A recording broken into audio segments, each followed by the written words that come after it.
elderly patients with acute myeloid leukemia, or AML, survival outcomes are poor, particularly for those who are unable to undergo hematopoietic stem cell transplantation, or HSCT, due to age, health status, individual preferences, and more, necessitating alternative therapies that can reduce their risk of relapse and prolong survival.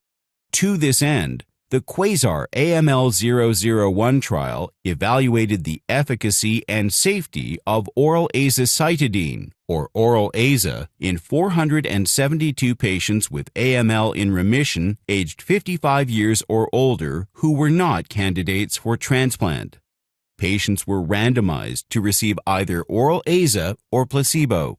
Results indicated that, as compared to placebo, oral AZA significantly prolonged the overall survival, or OS, and relapse-free survival, or RFS, of patients who achieved their first remission following intensive chemotherapy. As of July 2019, patients on oral AZA had a median OS of 24.7 months compared to 14.8 months in the placebo group.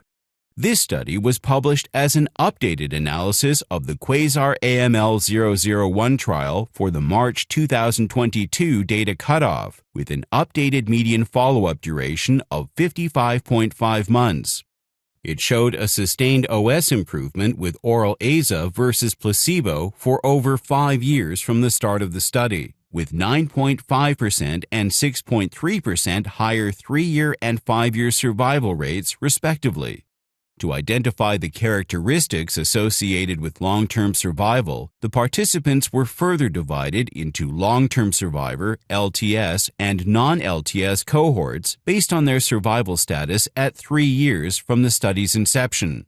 Patients in the LTS cohort were found to be more likely to have intermediate-risk cytogenetics and mutations in the nucleophosmin, or NPM1 gene at diagnosis. Moreover, they were less likely to be positive for measurable residual disease, or MRD positive, at screening as compared to the non-LTS cohort. A post-hoc multivariable analysis suggested that treatment with oral AZA was significantly and independently predictive of long-term survival. In conclusion, these updated findings demonstrate the feasibility and sustained long-term benefits of oral AZA in improving the survival of patients with AML who achieve remission with chemotherapy and for whom transplant may not be feasible or initially indicated.